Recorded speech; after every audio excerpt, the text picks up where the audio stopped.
Let's grab a table. What's up, everyone? Vince Ingenito here with my buddy John Ryan. Hey, Vince. What's up, man? We played some Gwent, the Witcher card game. Oh my God, yes. It's the standalone version of the card game that you and I lost lots of hours to. Oh, Witcher so 3. many hours. So we got some hands-on time. Got to talk to the developers a little bit. Yep. Let's dive right into how the game feels different. They've added a lot of new mechanics. Oof, yeah. They've done what they needed to do, I think, to make it feel competitive with something like Hearthstone. For sure, yeah. Because I mean, like once if you played any of it in The Witcher, you kind of quickly realize, like, oh, there's a very easy pattern that I just have to play the same cards over and over and over again against any opponent, and I'll just pretty much automatically win. And of course, that's not sustainable if you're going to be playing against other people and against other people competitively.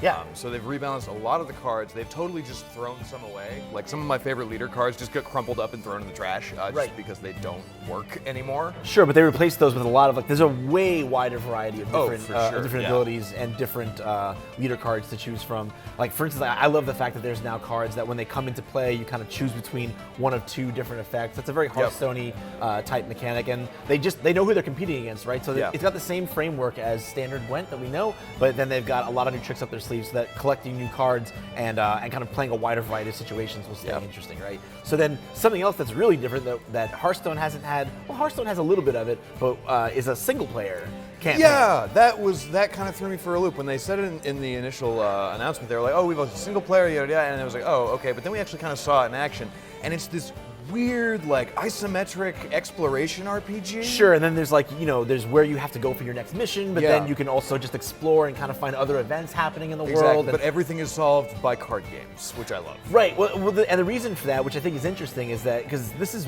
now how Gwent feels different in this context. In the context of The Witcher 3, it was a collectible card game that exists in the world, and it's kind of like a role-playing element. Yeah. You know, here it's actually the card game is kind of more what it's meant to be when you think of like how it's structured. It's meant to be an abstraction of actual war. So this is about like Geralt and company going on kind of a campaign that is different. You know, they're telling new stories. They said the amount of content that's going to be in each one of these story packs is crazy. They said every single story expansion is going to have over 10 hours of content. And so that's going to be the first one, right? Yeah, they said all of them are going to have over 10 hours, and they're all voiced. I mean, like that when we heard Geralt talking, like that was the actual voice actor of Geralt from the game. So that was kind of crazy.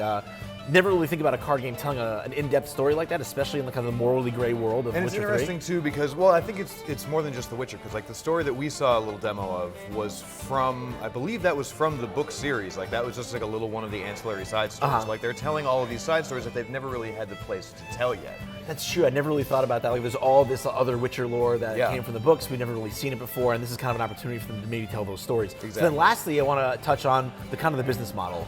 You know, so it's going to be free to play, and they haven't really talked a lot about how they're going to monetize it. But when I was talking to the developers, I had an interview with them.